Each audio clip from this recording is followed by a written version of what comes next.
أم لم تنذرهم لا يؤمنون ختم الله على قلوبهم وعلى سمعهم وعلى أبصارهم غشاوة ولهم عذاب عظيم۔ سورۃ بقرہ پہلا پارہ آیت نمبر 6۔ پچھلی چند آیات کریمہ کے اندر اللہ تعالی نے پرہیزگار لوگوں کی تعریف اور ان کی نشاندہی بیان فرمائی، جس کے بارے میں پچھلے اتوار کو تفصیلی بات ہو چکی تھی کہ پرہیزگار لوگ وہ نہیں ہیں جو صرف نمازیں پڑھتے ہیں اور داڑھیاں رکھتے ہیں اور روزے رکھتے ہیں، بلکہ جو چیزیں ان سے پوشیدہ ہیں اور کتاب اللہ نے بیان فرمائی ہیں ان پر ان کا یقین ہے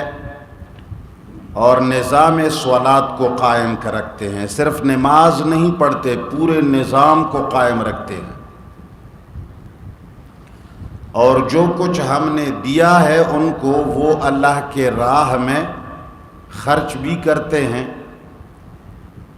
اور قرآن پر اور اس سے پہلی آسمانی کتابوں پر بھی یقین رکھتے ہیں۔ تو اللہ تعالیٰ نے فرمایا جب ان 5 صفات کا جو شخص حامل ہوگا تو بس وہی رب العالمین کے ہدایت پر ہوگا اور وہی کامیاب ہوگا، فلاح پانے والا ہوگا، جہنم سے چھٹکارا پائے گا۔ اب آگے ٹھیک ان کے مقابل کافروں کی تعریف رب کرتے ہیں۔ تعریف کا معنی حمد نہیں ہے، ان کی نشاندہی کراتے ہیں۔ اللہ نے فرمایا جو کافر ہیں وہ ان مومنوں کے بالکل برعکس ہیں۔ کافر انہیں نہیں کہا جاتا جو روس میں رہتا ہو،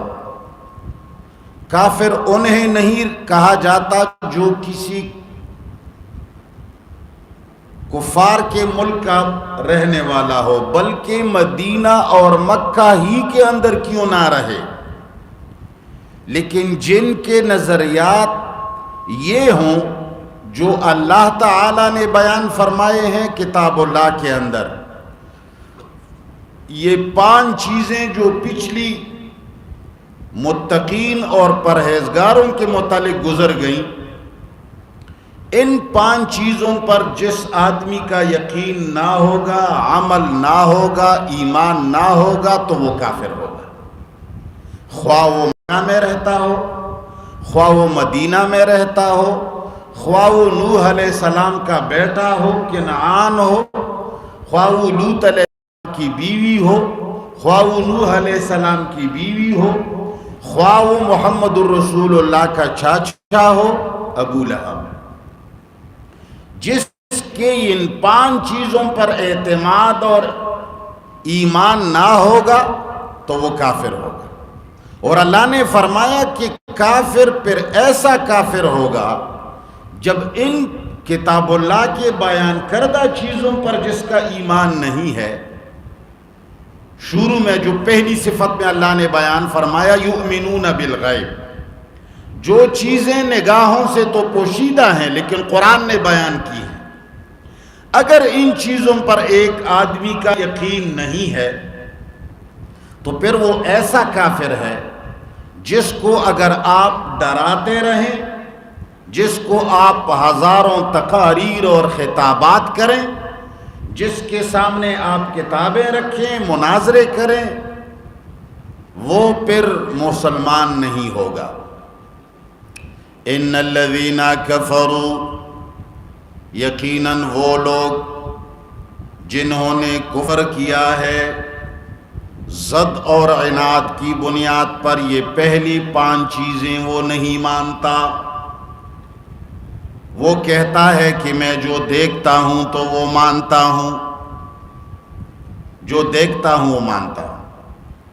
اسی سے بھی ایک بات اور نکلتی ہے، آج کل کے زمانے میں لوگ کہتے ہیں بھائی جب 2 آدمیوں کا مناظرہ ہوگا،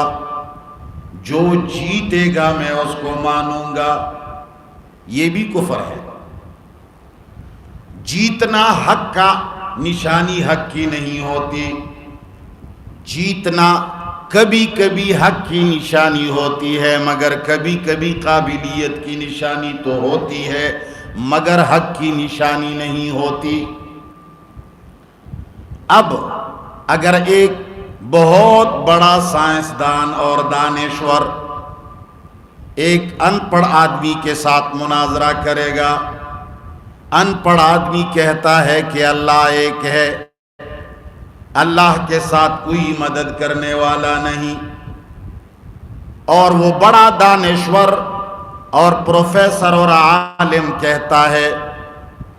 کہ اللہ بھی بغیر مخلوق کے امداد کے کچھ نہیں کر سکتا، اللہ تو العیاذ باللہ کبھی کبھی غیروں سے مدد مانگتا ہے۔ اب اس کا جو نظریہ ہے وہ کفریہ ہے، لیکن ان پڑھ آدمی کا نظریہ جو ہے وہ برحق ہے۔ لیکن یہ ان پڑھ اور دانشور جب مناظرہ کریں گے تو ظاہر بات ہے کہ مناظرہ کون جیتے گا؟ دانشور جیتے گا، یہ بڑا عالم اور سائنسدان جیتے گا، اس لیے کہ ان کو بات کرنے کا سلیقہ آتا ہے، ان کو چلاکی زیادہ آتی ہے، وہ آدمی کو ورغلا سکتا ہے۔ مگر اگرچہ یہ جیتے گا تب بھی یہ حق پر نہیں ہوگا، تو ہم بھی یہی کہتے ہیں کہ ہمیں ان لوگوں سے سروکار نہیں جو جیتنے والے ہیں، ہمیں بڑے علماء سے سروکار نہیں، ہمیں بڑے بڑے جبوں والوں سے سروکار نہیں، ہمیں اکثریت سے بھی سروکار نہیں، ہمیں سروکار ہے رب العالمین کی کتاب سے۔ جو باتیں کتاب اللہ نے ذکر کی ہوں، اگرچہ ہمارے سامنے نہ ہوں، اگرچہ ہمارا مشاہدہ نہ ہو، اگرچہ ہمارا تجربہ نہ ہو، اگرچہ اس کے ساتھ اکثریت نہ ہو، اگرچہ لوگ زیادہ اس کے منکر ہوں، اگرچہ اس بات سے ہمیں دنیاوی اعتبار سے کوئی نقصان نظر آ رہی ہو، تب بھی ہم اس بات کو مانیں گے جس کو کتاب اللہ نے ذکر کیا ہے، اپنے مشاہدہ کو پیچھے ڈالیں گے، اپنے تجربات کو پیچھے گرا دیں گے۔ تو رب العالمین فرماتے ہیں جو ان 5 چیزوں پر ایمان نہیں رکھتا وہ کافر ہے۔ تو پھر کافر جب کافر ہوتا ہے، کافر جب ان 5 چیزوں سے صرف نظر کرتا ہے اور ان 5 چیزوں پر اعتماد نہیں کرتا، تو اللہ فرماتے ہیں کہ پھر وہ ایسا پتھر بن جاتا ہے جس کے اوپر نہ تو کتاب اللہ کا کوئی اثر، نہ تو محمد مصطفیٰ کا کوئی اثر، نہ کسی حق پرست عالم کا کوئی اثر، نہ تو اس پر کسی مناظرے کا اثر۔ ان الذین، یقیناً وہ لوگ، کفروا، جنہوں نے کفر اختیار کیا ہے، اور کفر بھی ضد اور عناد کے بنیاد پر اختیار کیا ہے، حق اور باطل کی پرواہ نہیں کرتا، دل میں بغض رکھا ہوا ہے، کینہ رکھا ہوا ہے۔ آج کل مسلمانوں کا جو انکار ہے وہ اسی بنیاد پر ہے۔ اگر کوئی بہت بڑا سچا، کوئی بہت بڑا پرہیزگار، کوئی بہت بڑا حق پرست بھی آتا ہے، مگر ایسی جگہ آتا ہے جہاں جن حجرے میں ہماری نشست و برخاست نہیں ہے، ان حجرے والوں کے پاس آتا ہے جن کے ساتھ ہماری نہیں لگتی، ان کی مسجد میں آتا ہے جن کے ساتھ ہماری نہیں لگتی، ان لوگوں کے ساتھ آتا ہے جن کے ساتھ ہماری نہیں لگتی۔ تو خدا کرے آنے والا العیاذ باللہ پیغمبر کیوں نہ ہو، ہم اس کے لیے سننے کے لیے تیار نہیں ہیں۔ خدا کرے اگر وہ صحابی کیوں نہ ہو مگر ہم اس کے سننے کے لیے تیار نہیں ہوتے، وہ بہت بڑا ولی کیوں نہ ہو ہم اس کو سننے کے لیے تیار نہیں ہوتے۔ کیوں؟ بغض ہے ہمارا، حسد ہے ہمارا۔ بھائی یہ تو دیوبندی ہے، ان کے ساتھ تو ہماری نہیں لگتی، یہ تو بریلوی ہے، ان کے ساتھ تو ہماری نہیں لگتی، یہ تو پنجپیری ہے، اس کے ساتھ ہماری نہیں لگتی، یہ تو اہل حدیث ہے، ان سے ہماری نہیں بنتی۔ تو اللہ تعالیٰ فرماتے ہیں کہ جن لوگوں نے انکار اختیار کیا ہے، کفر اختیار کیا ہے، مگر ضد اور عناد کے بنیاد پر، سواء علیہم، برابر ہے ان پر، اَأَنذَرْتَهُمْ، کہ تو ان کو ڈرا دیں، اللہ کی کتاب سے ڈراؤ، جہنم سے ڈراؤ، اللہ کی ناراضگی سے ڈراؤ، ام لم تنذرہم، یا تو ان کو خوف نہ دلا دیں، ان کو ڈرا دیں یا نہ ڈرا دیں۔ اللہ فرماتا ہے ڈرانا اور نہ ڈرانا ان کے اوپر برابر ہے، بیان کرنا نہ کرنا برابر ہے، مناظرہ کرنا نہ کرنا برابر ہے، استدلال پکڑنا نہ پکڑنا برابر ہے۔ آج کل کے زمانے میں جتنے مناظرے ہوتے ہیں، یہ 300-400 سالوں کے اندر مجھے کوئی ایک مناظرہ دکھا دو جس کے اندر کسی فریق نے کہا ہو کہ بھائی میں سمجھ گیا، میں توبہ طائب ہو رہا ہوں، تمہاری بات حق ہے، آج کے بعد میں تمہاری اس بات پر ایمان لا رہا ہوں۔ آپ نے نہیں سنا ہوگا، 500 سال کے اندر آپ نہیں دکھا سکتے۔ اگر بریلوی اور دیوبندی کا مناظرہ ہے، مناظرہ ختم ہو جائے گا، پھر بھی بریلوی بریلوی رہے گا، دیوبندی دیوبندی رہے گا، پنجپیری پنجپیری رہے گا، اہل حدیث رہے گا، مسلمین مسلمین رہے گا، سنی سنی رہے گا، شیعہ شیعہ رہے گا، سنی سنی رہے گا۔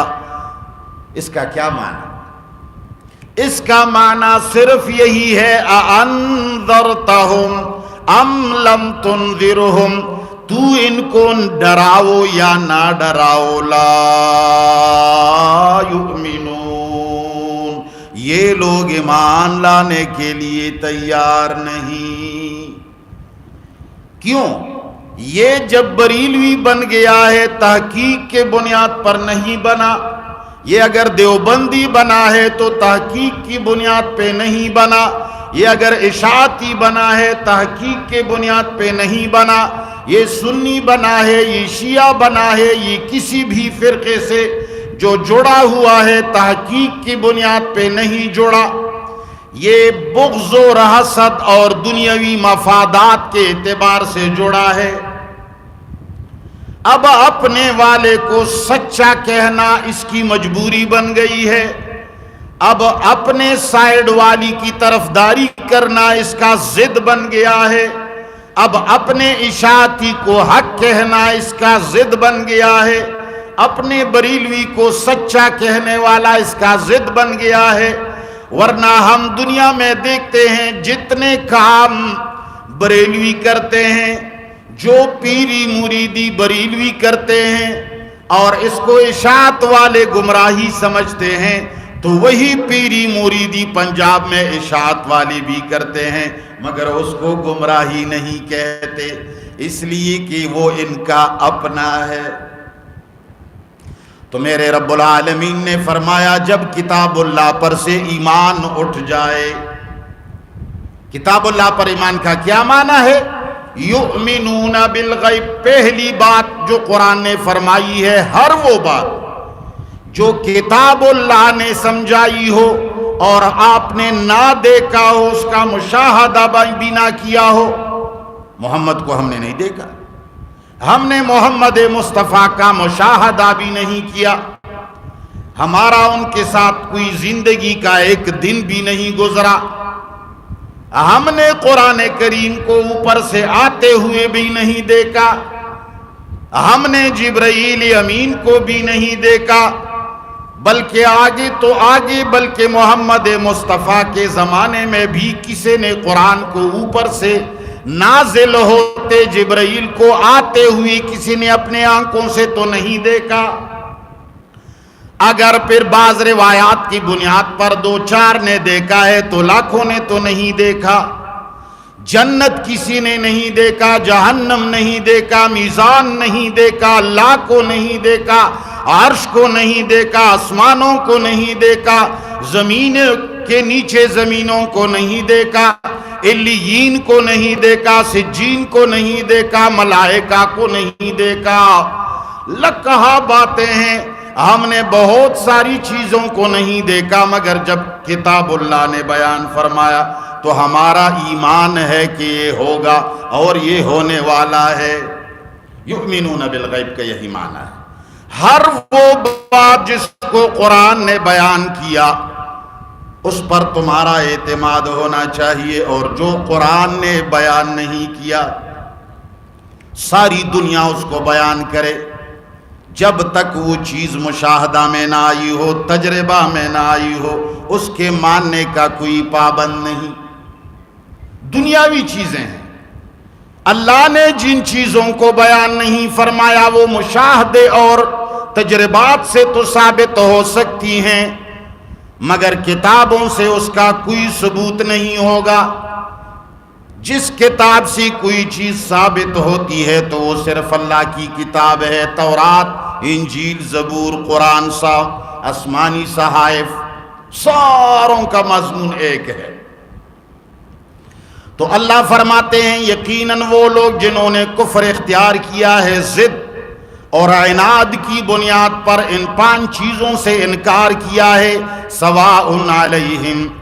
ان کی اوپر برابر ہے، انذرتہم، تمہارا ڈرانا، ام لم تنذرہم، یا تمہارا نہ ڈرانا، تم ان کو ڈراتے ہو یا نہیں ڈراتے ہو، لا یؤمنون، وہ ایمان کبھی نہیں لائیں گے۔ اس لیے کہ یؤمنون بالغیب من میں نہیں ہے، اقامت الصلاۃ نہیں ہے، انفاق فی سبیل اللہ نہیں ہے، ایمان بما انزل اللہ نہیں ہے، اور یہ 5 ستون ایمان اور اسلام کے ستون ہیں۔ ان 5 چیزوں کا منکر وہ آدمی ہوگا جس پر ساری دنیا کی کوئی چیز پر اثر نہیں کرے گی۔ یہ لوگ کیوں ایمان نہیں لاتے؟ ہونا تو یہ چاہیے کہ اللہ کی کتاب سن کر پھر تو یہ لوگ اپنی بات چھوڑ دیں۔ اللہ فرماتے ہیں ختم اللہ علی قلوبہم، جب یہ آدمی اللہ کے قرآن سے انکار کرتا ہے۔ ہمارے علماء تو کہتے ہیں کہ آدمی گناہ کرتا ہے تو اس کے دل کے اوپر ایک کالا داغ لگ جاتا ہے، جب دوسرا گناہ کرتا ہے تو دوسرا داغ لگ جاتا ہے۔ یہ تو حدیث کی بات ہے۔ قرآن کہتا ہے کہ جب قرآن کریم کے کسی بات سے آدمی انکار کرتا ہے تو اس کا دل بیمار ہونے لگتا ہے۔ ختم اللہ کا یہی معنی ہے، آہستہ آہستہ دل کا شیشہ خراب ہونے لگتا ہے۔ ایک قرآن کے حکم سے روگردانی کی، قرآن کے مقابلے میں کسی اور کتاب کے اوپر عمل کرنا اور ایمان لانا شروع کیا، قرآن کی بات کو پیچھے، بخاری صاحب کی بات کو آگے کیا، قرآن کی بات کو پیچھے، مسلم کی بات کو آگے کیا، قرآن کو پیچھے، امام ابو حنیفہ کی بات کو آگے کیا،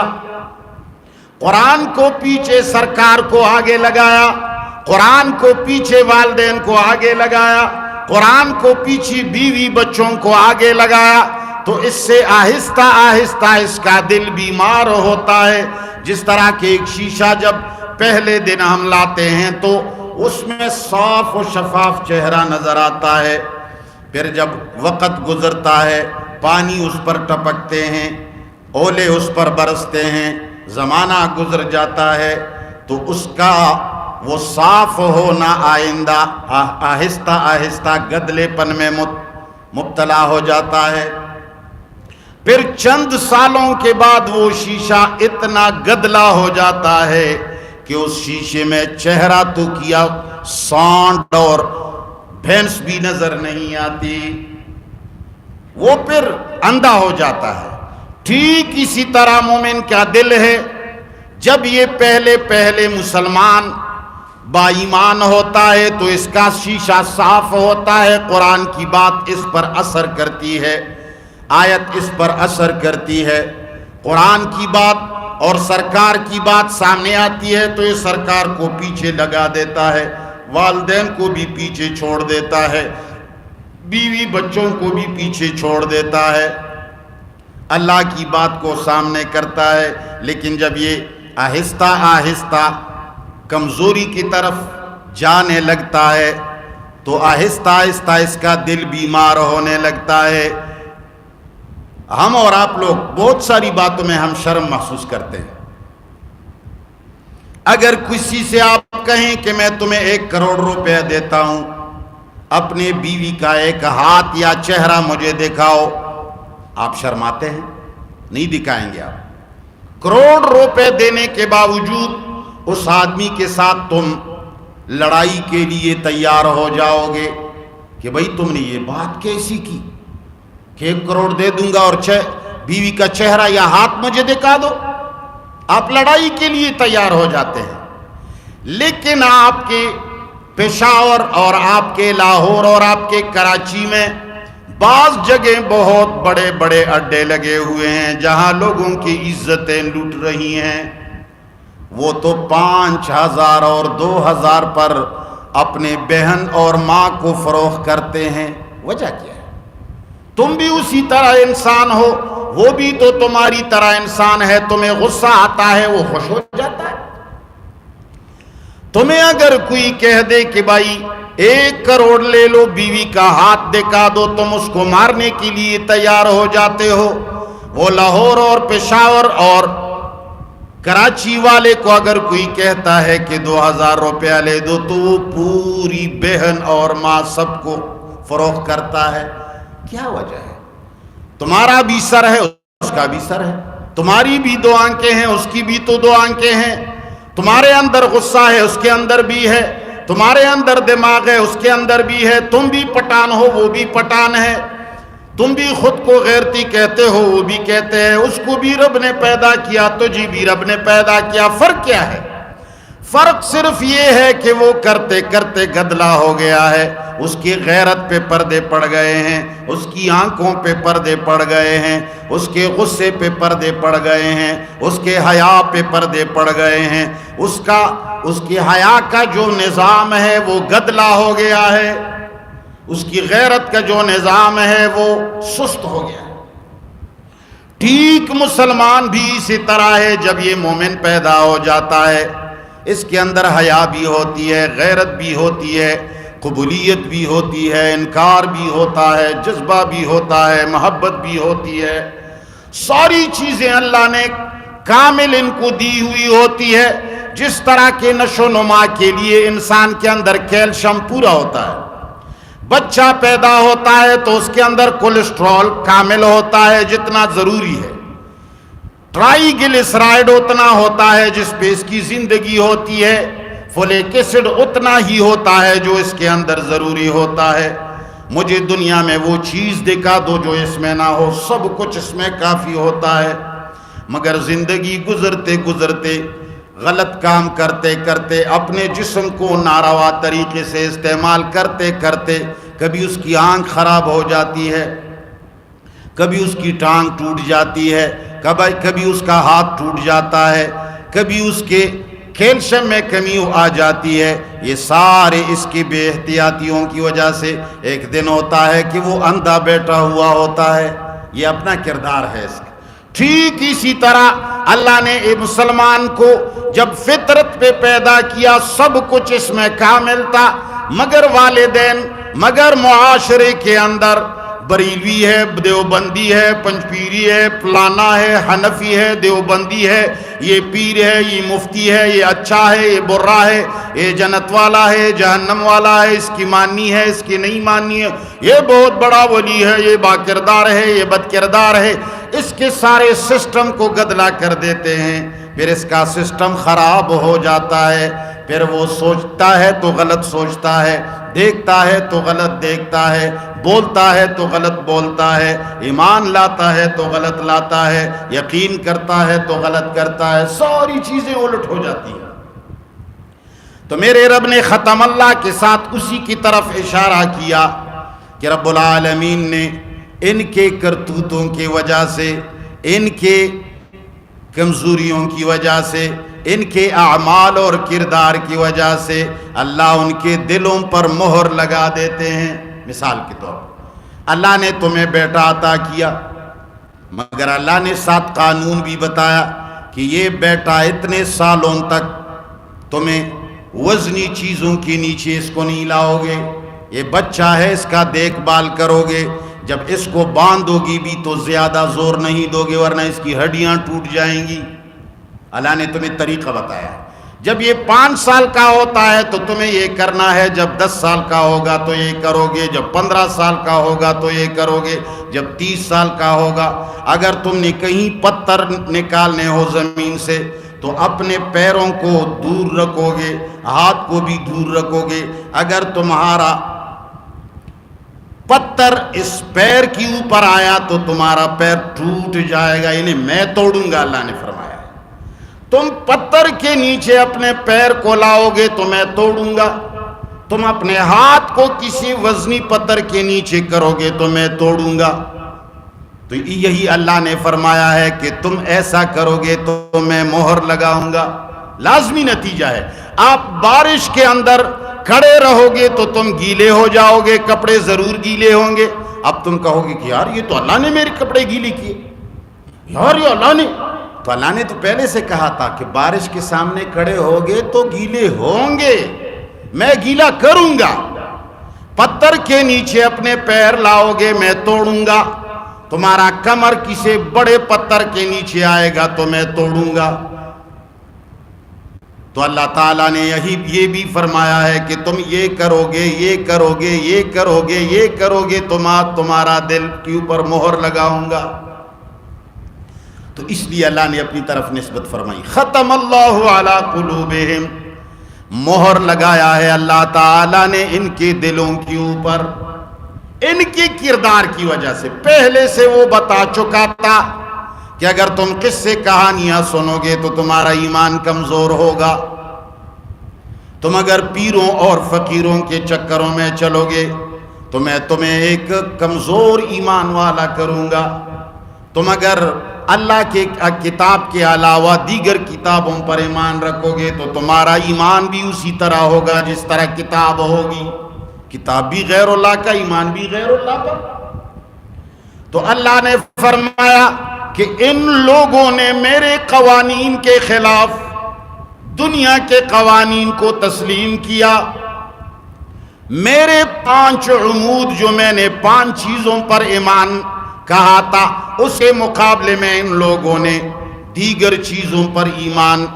اور یقین کر دیا۔ تو اللہ نے فرمایا تو میں نے بھی پھر اپنا کام دیکھا، جس طرح کہ میں نے کہا تھا بارش کے سامنے کھڑے ہوں گے تو میں تمہارے کپڑے گیلی کروں گا، یہاں بھی میں نے کہا تھا تم میرے قرآن کے علاوہ مولوی اور پیروں کو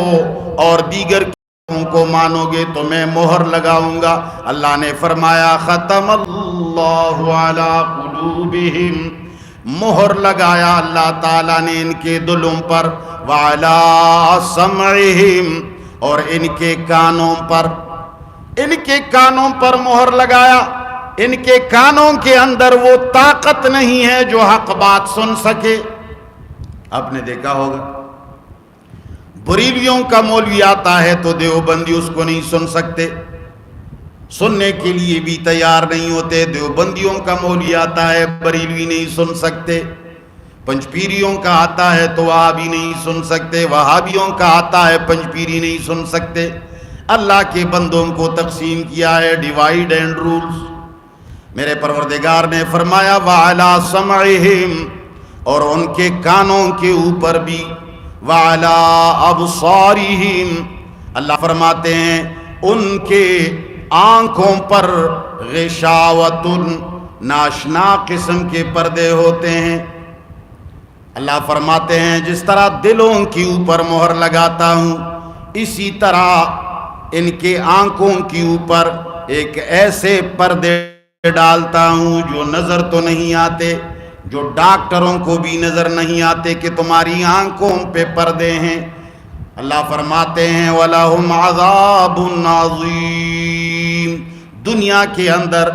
3 قسم کے عذاب دے رہا ہوں، اس کے دل پر مہر ہوگا، اور اس کے کانوں پر بھی ہوگا،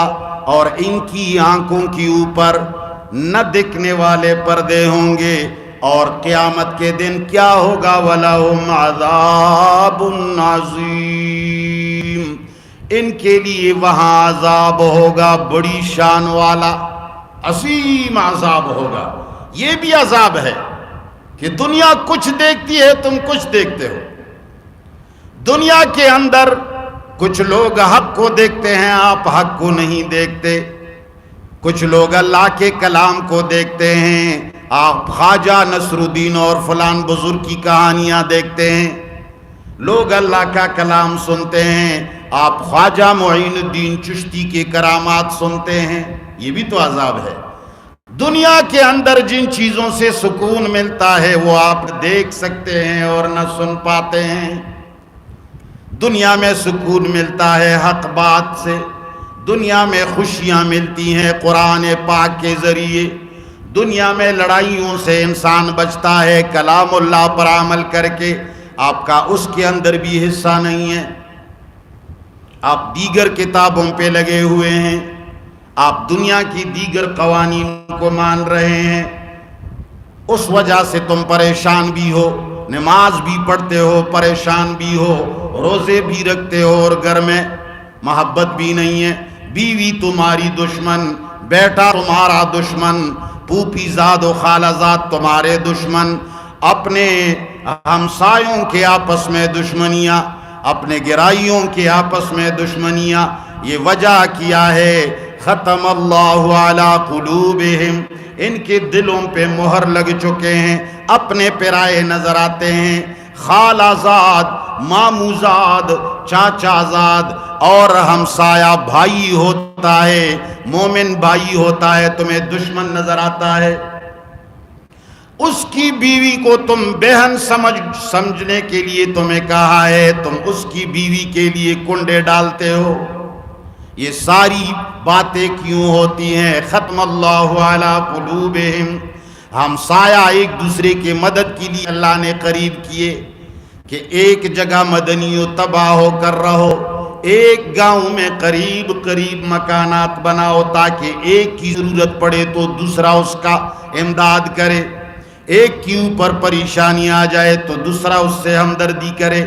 اللہ تعالیٰ نے گھروں کو قریب اس لیے کیا تاکہ مصیبتیں ٹل جائے۔ تم نے قریب کر کے اس کے ساتھ دشمنی کی، تم بھی گھر سے نہیں نکل سکتے ہو، وہ بھی نہیں، وہ قریب ہونا تمہارے لیے عذاب بن گیا۔ اللہ نے ایک دوسرے کے قریب رہنے کے لیے اس لیے کہا تاکہ ایک دوسرے کا امداد کر سکو، اور وہ قریب ہونا میرے اور تمہاری لیے عذاب بن گیا ہے۔ پھر کوشش کرتے ہیں کسی طریقے سے اس گاؤں سے ایک اپنا گھر کہیں اور منتقل کروں، یا اللہ کرے یہ میرا دشمن کہیں اور دور چلا جائے۔ کیوں؟ اس کا قریب ہونا تمہارے لیے عذاب، تمہارا قریب ہونا اس کے لیے عذاب۔ حالانکہ قریب ہونا ایک دوسرے کے لیے رحمت ہے، مگر ختم اللہ علی قلوبہم کی وجہ سے کہ جب تو نے اللہ کی کتاب کے قانون پر عمل نہیں کیا، اللہ کی کتاب کو پس پش ڈال دیا، دیگر قوانین کو آپ نے اس کے اوپر حاوی کر دیا، تو اللہ تعالیٰ نے وہ نعمت کو تمہارے لیے عذاب بنا دیا۔ تو عزیزو، اس درس کا بنیادی مقصد یہ ہے کہ کائنات کو رب العالمین نے بنایا ہے، کائنات کا بنانے والا میرا رب ہے۔ جب ایک کمپنی ایک چیز کو لانچ کرتی ہے، مثال کے طور پر یہ مائک ہے، یہ موبائل ہے، اور یہ ڈیگز ہیں، یہ پنکھے ہیں، کسی کمپنی نے جب ایک چیز، ایک پروڈکٹ کو بنا دیا، اس کے ڈائیگرام کو بنا دیا، تو اب وہ کمپنی جب اس چیز کو بیچتی ہے تو اس چیز کے ساتھ ایک چھوٹی سی پرچی اور کتابچہ بھی ساتھ لگا دیتی ہے۔ کیوں؟ اس پرچی اور اس کتابچے کے اندر اس کمپنی نے اس چیز کا پورا پروگرام بتایا ہوتا ہے کہ اس چیز کو یوں استعمال کرو گے تو یہ کارآمد ہوگی، اس چیز کو اگر یوں استعمال کیا تو یہ خراب ہو جائے گی، اس میں یہ خرابی آ جائے تو آپ یہ کریں، اس میں یہ ہو جائے تو آپ یہ کریں، اس کے ساتھ یہ نہ کریں، پانی سے دور رکھیں، فلان چیز سے دور رکھیں۔ آپ اگر اس کتابچے کو پس پش ڈالیں گے اور مائک کو استعمال کرو گے تو چند دن کے بعد تمہارا مائک عذاب بن جائے گا، تم اس میں بیان نہیں کر سکو گے، اس کے اندر چیخ پکار کی آواز ہوگی، کانوں میں پھر انگلیاں ڈالنے پڑیں گے۔ ٹھیک اسی طرح پنکھے کے ساتھ، دنیا کے ہر ایک پروڈکٹ کے ساتھ کمپنی کا ایک کتاب ہوتا ہے جس میں اس کی پوری کی پوری ہسٹری لکھی ہوتی ہے۔ ٹھیک اسی طرح کائنات کو پیدا کرنے والے رب نے بھی جب کائنات کو وجود بخشا تو اس کے ساتھ کتابچہ بھی بھیج دیا۔ وہ کتاب کبھی تورات کی شکل میں، کبھی انجیل کی شکل میں، کبھی زبور کی شکل میں، کبھی آسمانی صحیفوں کی شکل میں، کبھی قرآن کی شکل میں۔ اللہ تعالیٰ نے فرمایا بیٹا میں نے تمہیں دیا ہے مگر ساتھ کتاب بھیج رہا ہوں، تم نے بیٹے کے ساتھ یہ سلوک کرنا ہے تو بیٹا تمہارا غلام رہے گا، اس کے علاوہ سلوک کرو گے تو بیٹا تمہارا قاتل ہوگا۔ تمہارا ہمسایہ ہے، اگر تم چاہتے ہو کہ ہمسایہ میرا خادم بنے، میرا معاون بنے، ہمسایہ میرا پردادار بنے، ہمسایہ میرے ساتھ امداد کرے، میرے ساتھ آٹا آدھا تقسیم کرے، آدھا وہ کھائے آدھا مجھے دے، میری بیوی اور بچوں کے لیے وہ باپ جیسا ہمدرد بنے، تو اللہ نے فرمایا تمہارے ہمسائے کے ساتھ میں نے کتاب بھی بھیجی ہے کہ تم نے ہمسائے سے یہ سلوک کرنا ہے، تو یہ ہمسایہ تمہارا چوکیدار ہوگا، تمہارا خادم ہوگا، تمہارا معاون ہوگا۔ لیکن اگر اس کتاب کے علاوہ ہمسایہ کے ساتھ تعلق رکھو گے تو یہ ہمسایہ تمہارا قاتل بھی ہو سکتا ہے، تمہاری بیوی بچوں کا شرم اور حیا اٹھانے والا بھی ہو سکتا ہے۔ آپ کو میں نے بیوی دی ہے، ساتھ کتاب بھیج دیا ہے، بیوی کے ساتھ ایسا رہو گی تو اس بیوی سے تمہیں فائدہ ہوگا، ورنہ یہ بیوی تمہارے لیے عذاب بن جائے گی۔ میں نے تمہیں گھر دیا ہے، میں نے تمہیں کمرہ دیا ہے، میں نے تمہیں گائے دی ہے، میں نے تمہیں بینس دیے ہیں، میں نے تمہیں لشکر دیے ہیں، میں نے تمہیں کرسی دی ہے، میں نے تمہیں بہت کچھ دیا ہے، مگر ہر چیز کے ساتھ کتاب بھیجی ہے قرآن۔ تم اس سے سیکھ کر کے ان چیزوں کو استعمال کرو، پوتوں کو، نواسوں کو، بیویوں کو، بچوں کو، بہنوں کو، ہمسایوں کو، دوستوں کو، دشمنوں کو، ساری دنیا کا طریقہ کار قرآن نے، اللہ نے پیدا کر کے اس قرآن میں اس کا طریقہ کار بھیجا کہ ان عطا شدہ نعمتوں کے ساتھ یہ کام تم نے کرنا ہوگا۔ اب مسلمانوں نے تو قرآن چھوڑ کر کے ان کے ساتھ کوئی اور سلوک شروع کیا، تو جب مسلمانوں نے کسی اور کتاب پر عمل کرنا شروع کیا تو بیوی زخمت بن گئی، بیٹا قاتل بن گیا، اور ہمسایہ جان لیوا بن گیا، اور ہمسایہ عزت رکھوالا تھا، عزت کا جنازہ اٹھانے والا بن گیا، عالم دین سکھانے والا تھا، عالم پیسہ چورانے والا بن گیا، پیر اور فقیر یہ جو لوگوں نے بنائے تھے تو خیرخواہی کے لیے کہ ایک دوسرے کو راستے بتائیں گے، بھائی پیر اور فقیر لوگ ہمارے پیسوں کے چور بن گئے، ہماری بیوی اور بچوں کے چور بن گئے، وہ ہمارے گھروں میں آ کر کے ہمارے ستر اور پردے کو توڑنے والے بن گئے. کیوں؟ اللہ تعالیٰ کی کتاب ہم نے چھوڑی ہے. میرے خیال میں اگر ان باتوں کا خیال کیا جائے تو ساری دنیا کی چیزیں مثبت استعمال ہونا شروع ہو جائیں گی. سورج کو اللہ نے بھیجا ہے، لیکن اس کے ساتھ طریقہ کار اللہ نے بھیجا ہے کہ سورج سے آپ نے کس طرح سلوک کرنا ہے، اس سے کیسے بچنا ہے. نمازوں میں بھی اس کا خیال رکھا ہوا ہے کہ کیسے تم نماز پڑھو گے، کس وقت پڑھو گے، سورج کہاں ہوگا تو کون سی نماز ہوگی. لیکن اگر آپ اللہ کی کتاب کو چھوڑ کر کے کچھ بھی استعمال کریں گے تو ڈاکٹر کی ایک دوائی اگر ٹائم پہ آدمی کھاتا ہے تو دوا ہوتی ہے، اگر ٹائم اور ڈوز کے علاوہ لوگ کھاتے ہیں تو وہ پھر زہر قاتل بن جاتا ہے. بس لفظی ترجمہ سن لیں. ختم اللہ، مہر لگایا ہے اللہ نے، علی قلوبہم، ان کے دلوں پر، وعلی سمعہم، اور ان کے کانوں پر، وعلی ابصارہم، اور ان کی آنکھوں پر، غشاوۃ، نہ دکھنے والے پردے ہیں، وَلَهُمْ، اور ان کے لیے عذاب عظیم، عذاب ہے بڑی شان والا. ان الذین،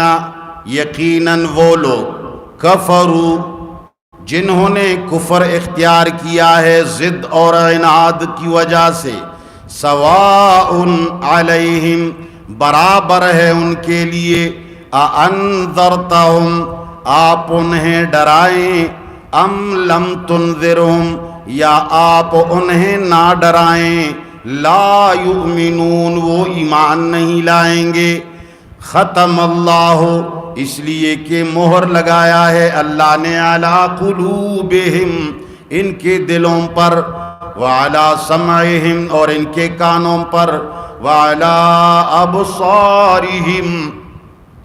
اور ان کے آنکھوں پر، غشاوۃ، نہ دکھنے والے پردے ہیں، وَلَهُمْ عَذَابٌ، اور ان کے لیے عذاب ہے عظیم، بڑی شان والا. وصلی اللہ تعالی علی خیر خلقہ.